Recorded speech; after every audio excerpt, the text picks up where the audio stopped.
উজ্জা নামক একটা লোক রাসূলের কাছে এসে কালেমা পড়ছে, ঈমান আনছে। আনার পরে রাসূল বলল, তোমার নাম আজকের থেকে আব্দুল্লাহ রেখে দিলাম, আর কোনোদিন যেন আব্দুল উজ্জার নাম না শুনি। কালেমা পড়ছে, ঈমান আনছে, মনের মধ্যে আনন্দ যে আমি নবীর কাছে কালেমা পড়ছি। বাড়িতে গেছে, গোপনে গোপনে ইসলামের কাজ করে, আল্লাহর নবীর কাছে আইসা দিন শিখে রে, নামাজ রোজা করে, কিন্তু বাড়িতে গোপনে গোপনে কাজ চালায়। হঠাৎ করে একদিন তার ফ্যামিলির মানুষ জানতে পারল এই আব্দুল উজ্জা মুহাম্মদের কাছে গিয়ে কালেমা পড়ছে।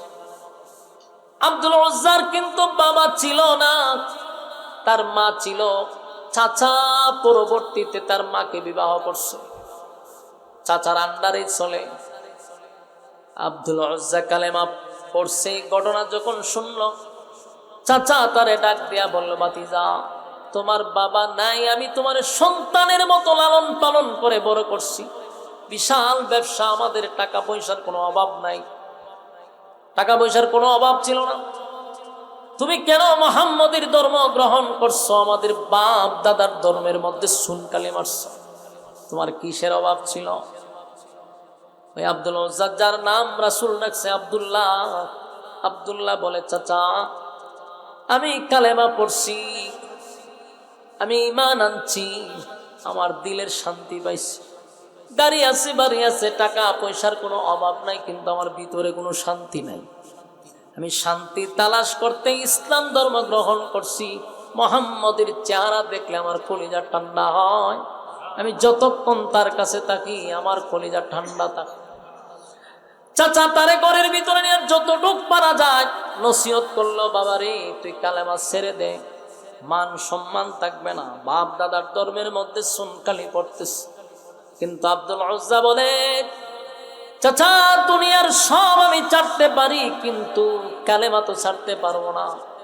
সুবহানাল্লাহ। সবে মাত্র ঈমান আনছে, আর আমরা তো জন্মের পর থেকে ঈমানদার, কিন্তু বিক্রি হই 5 টাকার কাছে।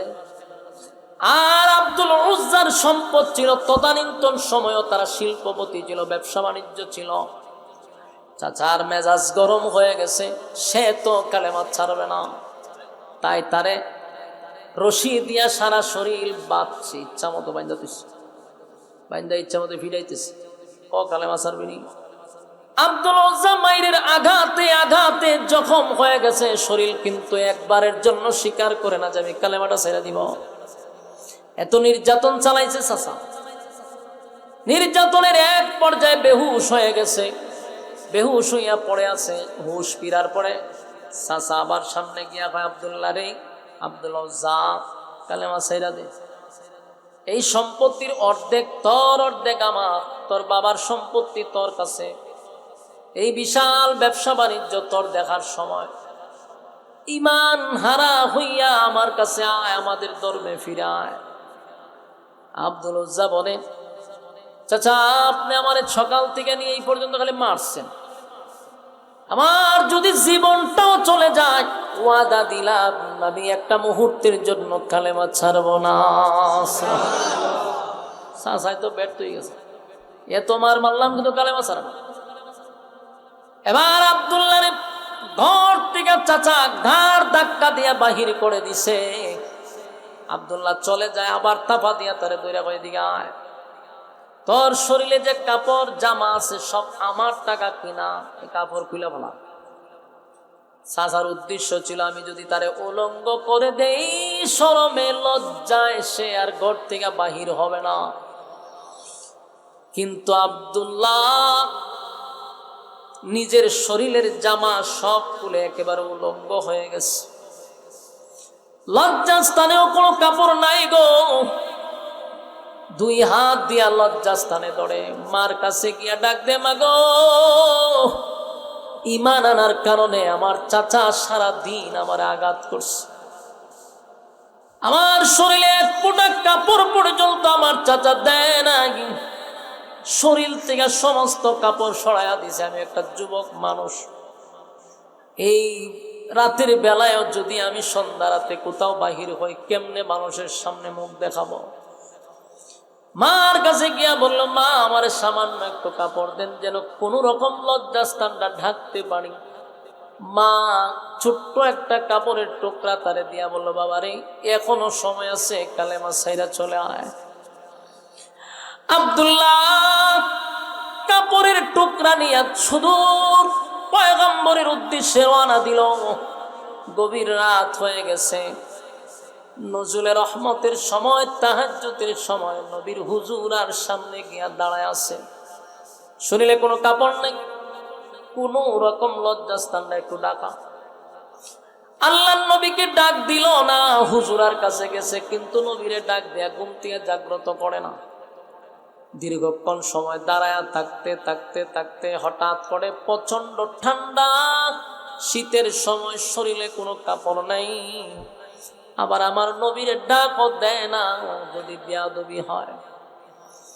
আল্লাহ নবী যখন হুজুরা শরীফ থেকে উনি বাহির হইলেন, মসজিদে নববীর ভিতরে ঢুকবে, ঠিক এই মুহূর্তে নবীজি তাকায়া দেখে একজন লোক উলঙ্গ অবস্থায় প্রচন্ড শীতের মধ্যে নবীর দরজার সামনে দাঁড়ায় আছে। আল্লাহ নবী ভালো করে তাকায় বলল, কে তুমি? আব্দুল্লাহ বলে, হুজুর আমার নাম ছিল আব্দুল উজ্জা, আপনার কাছে কালেমা পড়ার পরে আপনি আমার নাম রেখে দিয়েছেন আব্দুল্লাহ। আমি সেই আব্দুল্লাহ। আল্লাহ নবী আশ্চর্য হয়ে গেছে, ডাক দেয়া কয়, আব্দুল্লাহ রে, আমি তো জানতাম এবং খবর নিছি, সবাই বলা বলি করে তুমি নাকি এই এলাকার সবচেয়ে বেশি ধনী লোক।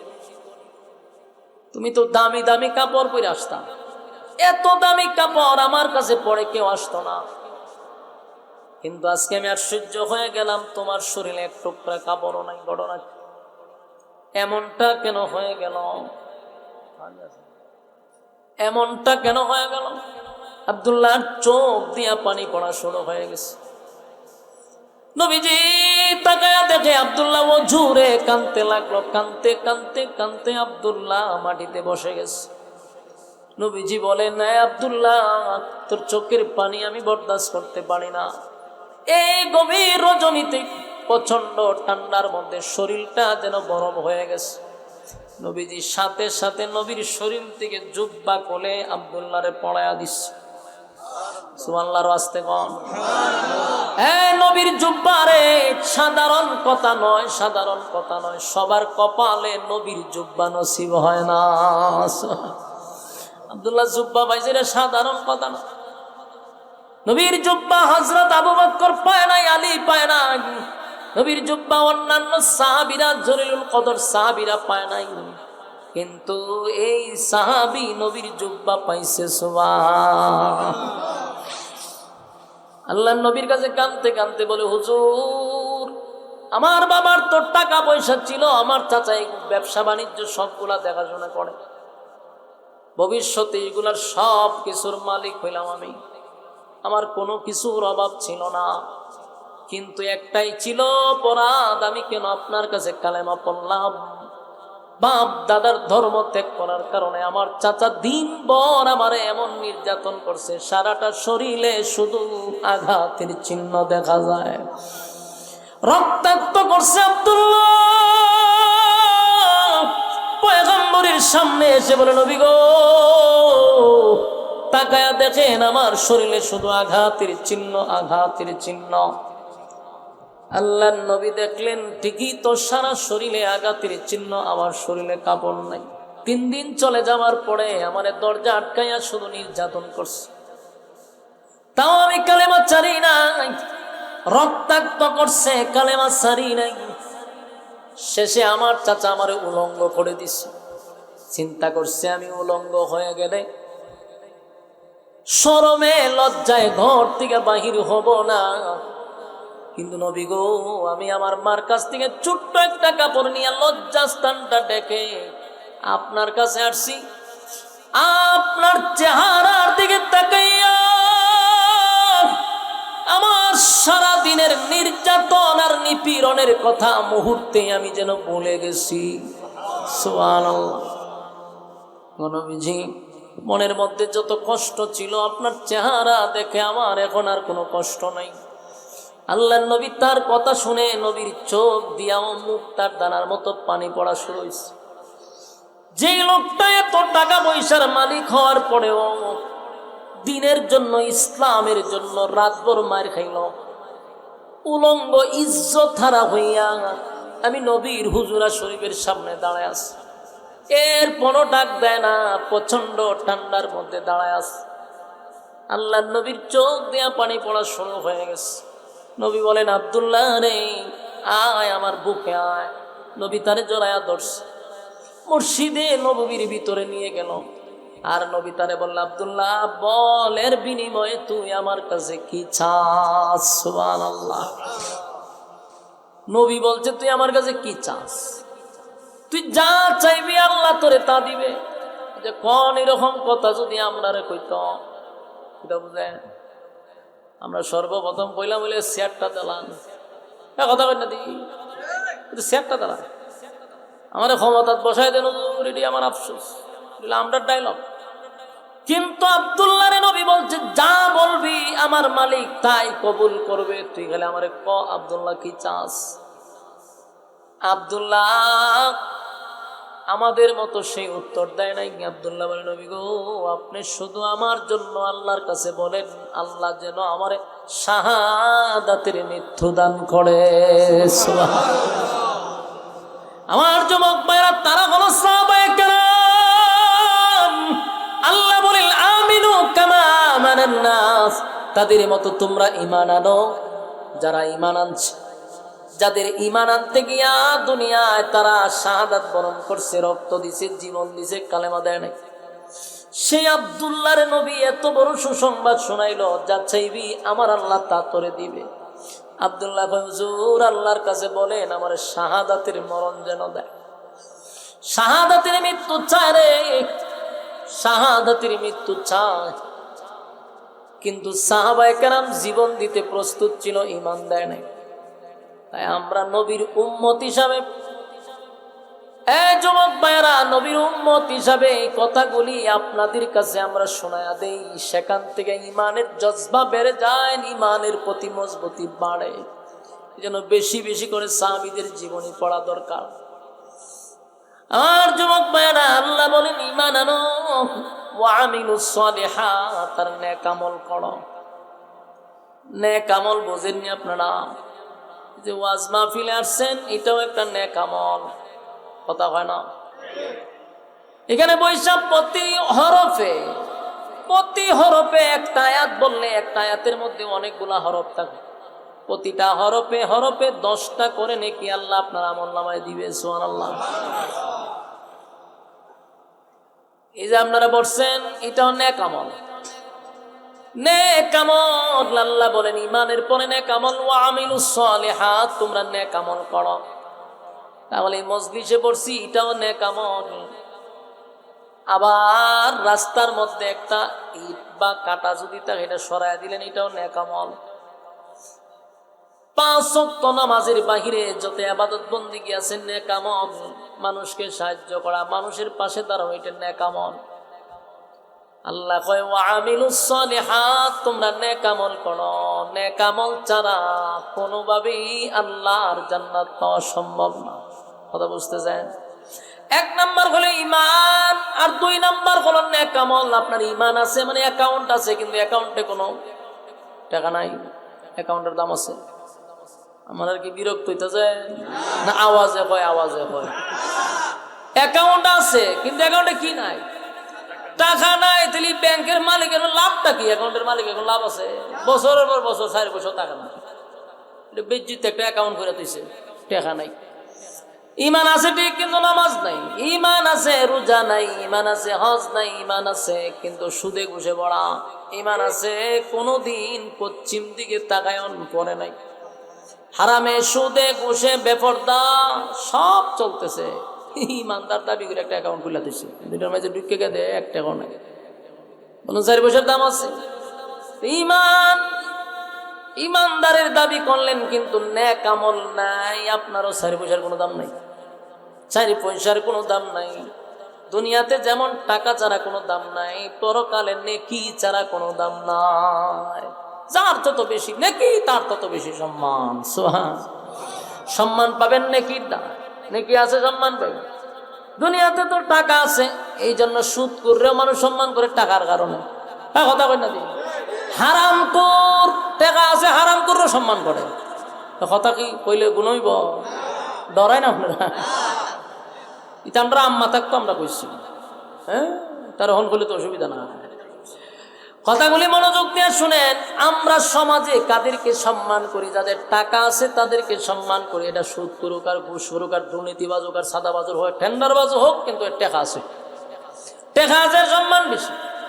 এটা যদি বোঝেন তাহলে এটাও বোঝা থাকা দরকার, পরকালে যার যত বেশি নেকি তার তত বেশি দাম। নেকি নাই, 4 পয়সার দাম নাই, কেউ মূল্যায়ন করবে না। দুনিয়া যেমন, পরকাল উল্টো। দুনিয়াতে এখন মা বাবাও দেখা যায় টেকা না থাকলে সন্তানের প্রতি এরকম আকর্ষণ থাকে না। হ্যাঁ, যেই ভূতের টেকা বেশি হেরে কদর করে বেশি। বাস্তব না বাস্তব? আপনারা লাগার মানুষ বালাইটা কইতাছি না, বিভিন্ন জায়গায় ফুলা একটা বেকার থাকলে মা বাবার কাছে এর দাম নাই, আর যে বেশি টাকা কামায় মোটামুটি হের একটা দাম আছে, ঠিক নেই? আর প্রবাসে থাকতে পারলে তো আরো দাম, মানে হেতে একতরফা খালি দিতেই থাকে, হের তো নেওয়ার উদ্দেশ্য না। এখান থেকে বান্ডিল ভাড়া, এখান দিয়ে সবার লেগে জায়গা রাখে। হ্যাঁ, বেড়া একলা কষ্ট করে প্রবাসে, আর বাপ এমন বেইনসাফি, আরো যে 5টা আছে হেডির নামে শুদ্ধ টাকা লেগে তোরা হেরে দিয়ে হের ভবিষ্যৎ করে তোরা, এগুলো বেইনসাফি। তো দুনিয়াতেও দেখবেন টাকা ছাড়া দাম নাই। মনে করেন আপনি বিদেশ গেছেন, বিদেশ থেকে 5 বছর পর আইসেন, একটা পকড় নাই, দেখবেন 2 দিন পর আপনার কোনো বন্ধু বান্ধব নাই। আইসিন সবাই একটা আকর্ষণ নিয়ে, যখন দেখছে এর কাছে টাকা নাই, দোকানে গেলে খাওয়ায় না, বিল দেয় না, দূরে দূরে দূরে দূরে বইতল, কোনো কামেন না। আসতে একটা শেষরা 2টা টাকা এর কাছে পাওয়া যায় না, একটা সার কাফের বিলও দেয় না। দেখুন বন্ধু নাই, আর টাকা আছে চতুর্দিকে গুড় গুড় গুড় গুড় করবো, বন্ধুর অভাব নাই। এই বন্ধু হলো বসন্তের কোকিল। বসন্তের কোকিল কি সবসময় থাকে না? সিজনালি কু করে চলে যায়। এখনকার বন্ধু হলো সিজনালি কোকিল। টাকা আছে কিছুদিন আপনার কাছে থাকবে, টাকা নাই, বন্ধু নাই। আল্লাহ বুঝার তৌফিক দান করুক, আমিন। তো দুনিয়া টাকা ছাড়া সম্মান পাওয়া যায় না, আর পরকাল নেকি ছাড়া 4 পয়সার কোনো দাম নাই। এই জন্য আল্লাহ বলেন, 1 নাম্বার হলো ইল্লাল্লাযীনা আমানু, তোমরা ঈমান আনো।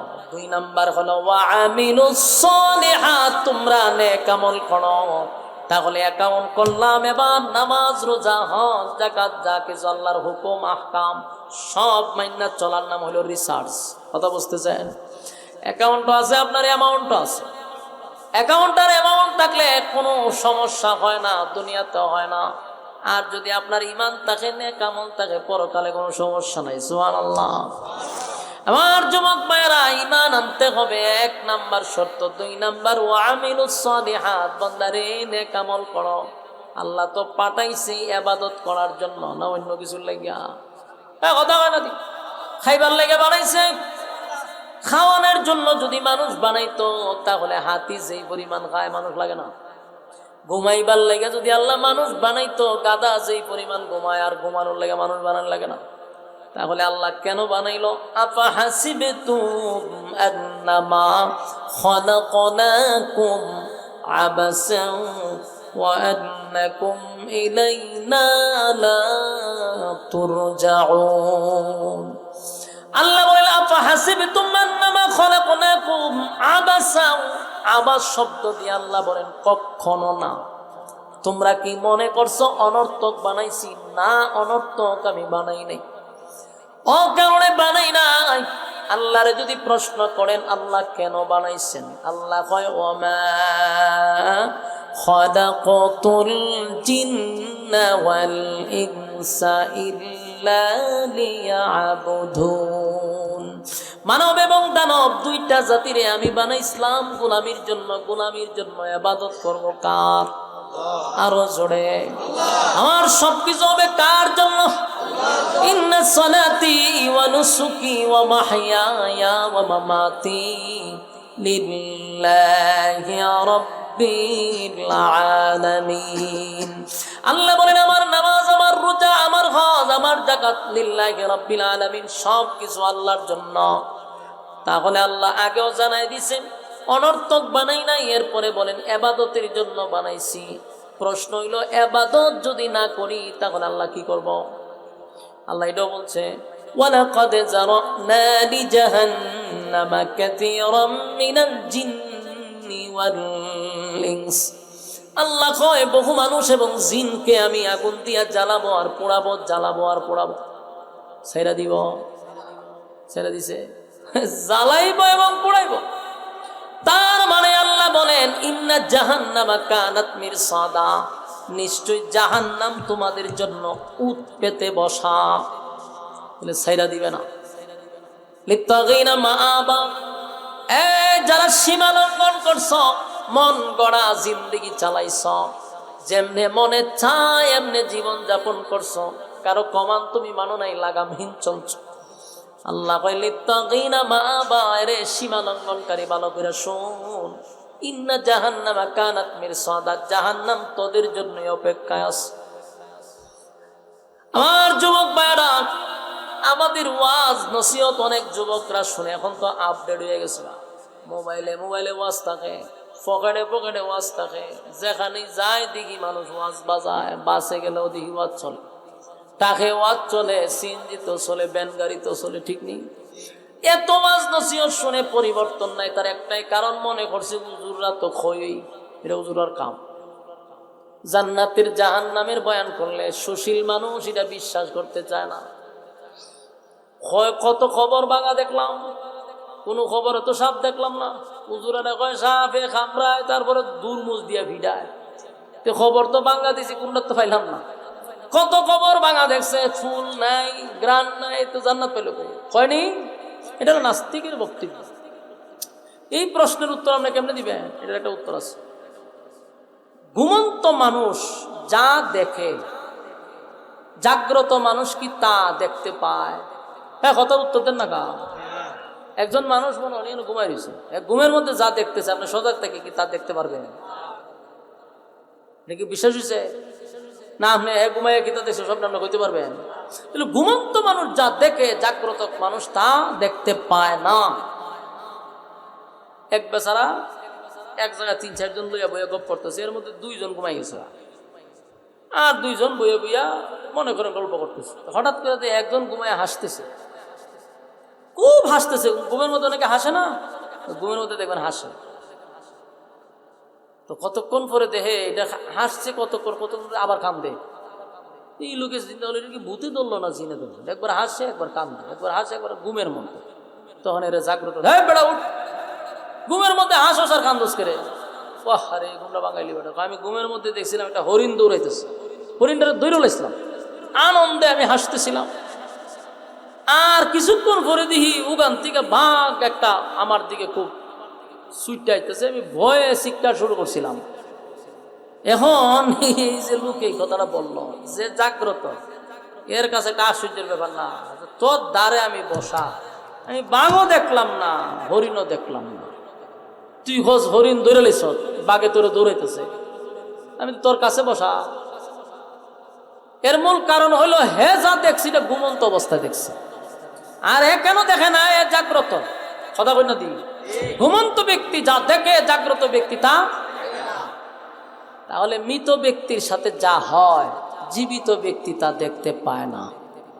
কথা বুঝতেছেন আমার? যে সমস্ত মাথা মোড়া সুশীল নামক কিছু কুলাঙ্গাররা এই যুক্তিগুলা দেয়, আমরা কত খবর ভাঙছে, সাপটা পাইলাম না তো, তুই মরা লো আগে। মৃত ব্যক্তি যা দেখে, জীবিত ব্যক্তি তা দেখতে পায় না। ময়রা লয়ের পরে দেখবি। মানুষের ঘুমটা হলো একটা ছোট মরণ। আমরা যখন ঘুমান, এটা একটা মরণ, ওই রুহ তো বাহিরে জায়গা, যদি ভিতরে আবার না ঢোকে তো এই ঘুমের মধ্যে মানুষ মরে জায়গা। কথা বুঝতেছেন? মানুষের ঘুম ছোটখাটো একটা মৃত্যু। ঘুমাইছে দেখবেন কোনো খবর নেই, শেষ। এখন যদি ছুরি একটা না, তরবারি না, গলা ধরেও বাধা দিতে পারবো? ঘুমাইছে। ঘুম একটা মৃত্যুর মতো, যদি উঠেন তো সকাল, ঠিক নেই?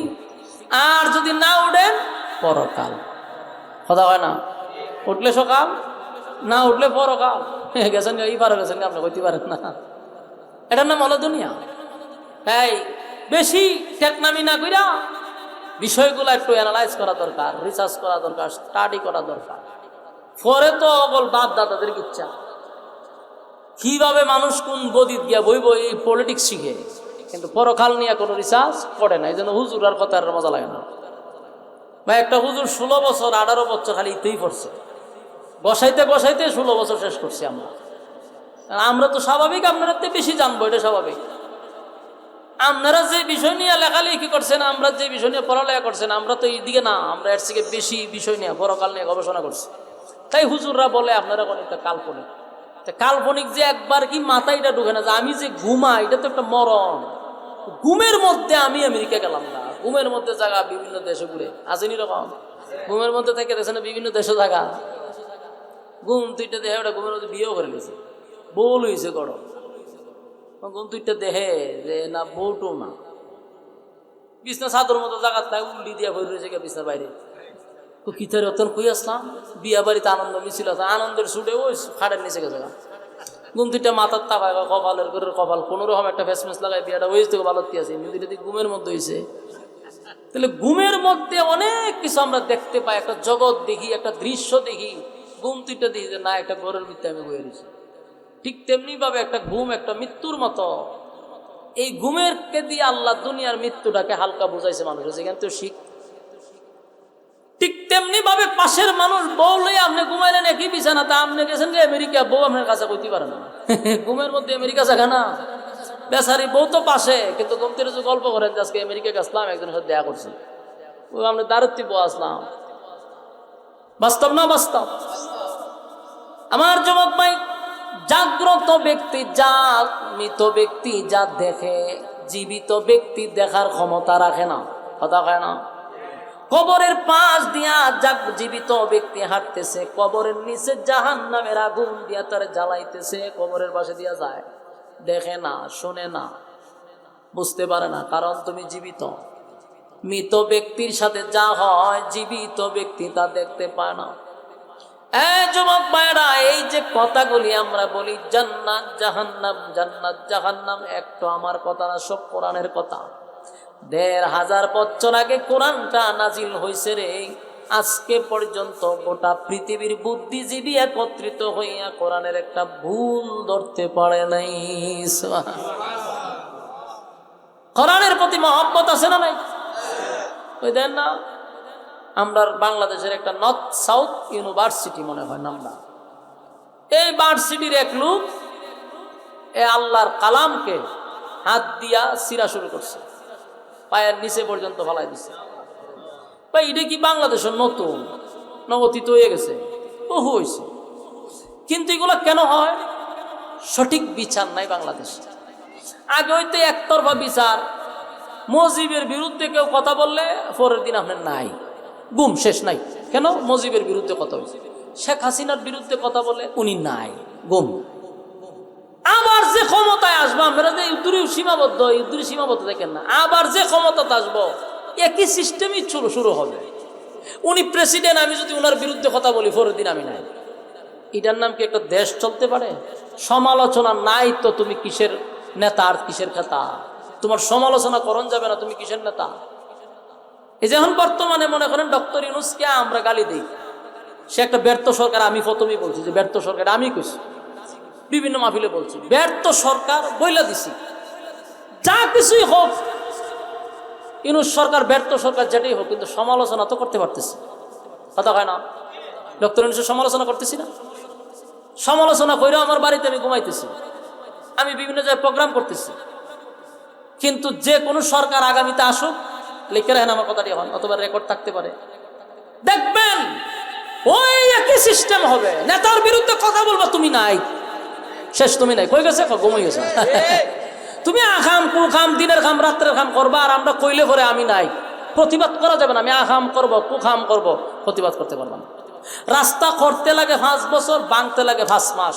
তো 5টা বছর কিতা করছো? অঞ্জব রাস্তা ভাঙিয়ে আলো, যদি লাইভ দেয় রাস্তা ভাঙছে, পরের দিন হুজুর এইরকম নিউজ দেওয়ার লাগে আপনার আমরা কইছিলাম না, আপনারা সরকার কইয়া দিছি, নিউজ কেন করলেন? চলেন থানায় চলেন, কথা আছে। আরে ভাই গত এই শেখ হাসিনাটা কিরকম ঘটনা করছে তো আমরা সাথে করছে, ডরায়া কেউ রাস্তার লাইভও দিছি না। যদি বলছি যে রাস্তাটা ভাঙছে দেখেন এখানকার থানাতে আসেন কথা আছে, আমরা কি সরকারের দায়িত্ব দিছে রাস্তার ব্যাপারে কথা বলতেন? ঠিক তা এরকম বিপদে পড়ছি আমরা। কিন্তু এখন আমি প্রতিদিন লাইভ মাঝে মাঝে রাস্তার জ্যাম থাকলে ভাঙা থাকলে বলতে পারি ডক্টর ইউনূস আমাকে ঘুম করতেছে না। এতটুকু স্বাধীনতা অন্তত ডক্টর ইউনূসের জায়গাতে আমরা পাইছি, যদিও আমরা তার সমালোচনা করি, সে ব্যর্থ সরকার বলি যেটাই বলি, কিন্তু একটা জায়গায় যাই না রাখবেন কেউ গুম হচ্ছে না, বুক ফুলায় দুই সাইডটা কথা বলতে পারতেছেন। আগামী 1 বছর পরে এই বুক ফুলায় কথা কইতে লিখে রাখেন আমার কথা দিয়ে, ভবিষ্যৎবাণী দিয়ে গেলাম। বলবেন আপনি নাই রাস্তা ভাঙ্গা দেখতেছেন, গাড়ি অ্যাক্সিডেন্ট করছে, রাস্তার পর বছরের পর বছর পরে আমরা লাইভ দিবেন যে রাস্তাটা ভাঙ্গা, এখানকার নেতারা কোনো কাজ করতেছে না, বললে ফরদিন হবে হুজুর আয়েন কথা আছে আমার সাথে একটু চা খাম, চা খাইতে গেছে হুজুর রাখে তো হুজুর দিয়েছি ওয়াজ করতে, হুজুরে রাস্তা লেগে কথা বলে তখন হুজুর রেগে হুজুর রাস্তার লেগে দিয়েছে 20 কোটি, রাস্তার যে 20 কোটি দিছি এর মধ্যে মনে করেন 15 কোটি তো আমরা খাই লিছি। এরপরে কন্ট্রাক্টরের যাইবার আগ পর্যন্ত আরো 2-3টা সাড়া ওটা দিয়া কন্ট্রাক্টরের কাছে গেছে 2 কোটি, কন্ট্রাক্টর আরেকটা সাড়া মারছে, রয়েছে 1 কোটি, মানে 1 কোটিতে রাস্তা হইতো কিতা হুজুর সেপ দিয়া কোনো রকম লেপ দিয়া তৈছি। যদিও 5 বছর সময় কাটাইছি, কিন্তু 6টা মাস যাইবার আগে রাস্তার লইয়া জুতা দিয়া মানুষ বাড়ি গেছে রাস্তা। কিন্তু আপনি যেটা নিয়ে নিউজ করবেন অথবা ফেসবুকে লাইভ দিবেন হুজুর আমরা তো টান দিব 20 কোটি, ইসলাম তো 20 কোটি রাস্তা ভাঙছে করে, এই কারণে হুজুর আপনার মুখটা বন্ধ করবে এখানে বন্ধ হয়ে দিচ্ছি। আপনার মতো ব্যক্তি যদি এইভাবে রাস্তাঘাটে আপনি ভিডিও করেন তাহলে আমরা তো 20 কোটি খাইছি, এটা তো সরকার বন্ধু জানবো, তাই জানলো না আপনি এটার ভিত্তিতে থাকুন। এই হচ্ছে আমাদের দেশের শাসন ব্যবস্থা, বিচার ব্যবস্থা। কথা বুঝতে চান? লিখে রাখে সেম হবে, সেম এর সে ভয়ানক হইতে পারে, লক্ষণ খারাপ।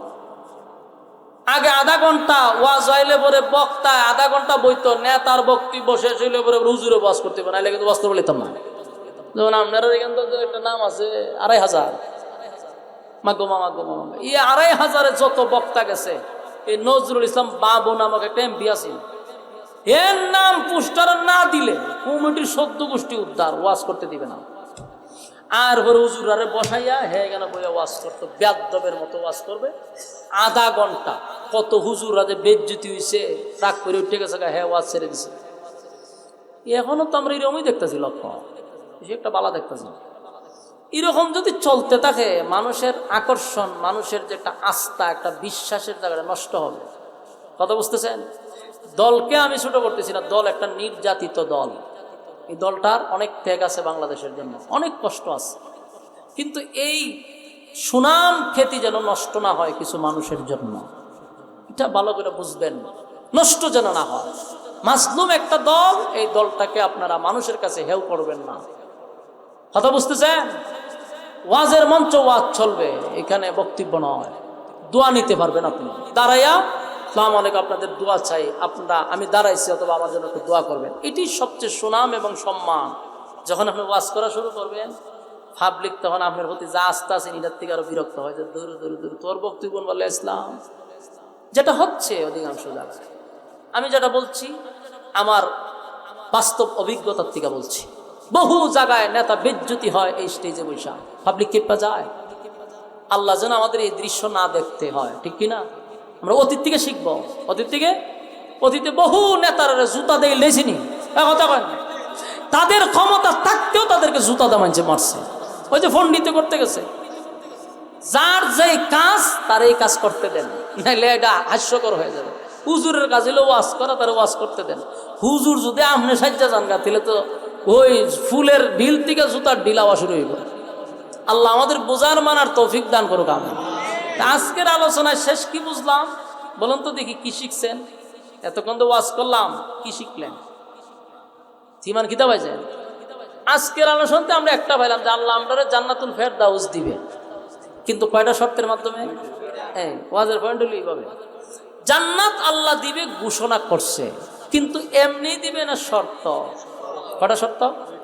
একটা হলো এই 2 গুণে গুণান্বিত যদি হতে পারো, জান্নাতুল ফেরদাউসের মেহমান বানাবো।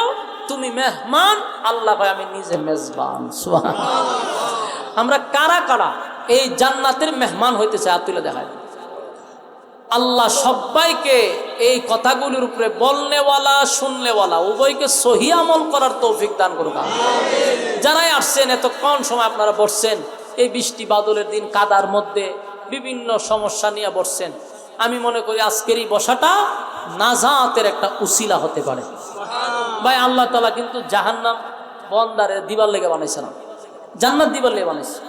আল্লাহ সবাইকে বুঝার মানার তৌফিক দান করুক, আমিন। আল্লাহুম্মা সাল্লি আলা মুহাম্মাদ ওয়া আলা আলি মুহাম্মাদ কামা সাল্লাইতা আলা ইব্রাহিম ওয়া আলা আলি ইব্রাহিম ইন্নাকা হামিদুম মাজিদ। আল্লাহুম্মা আমিন।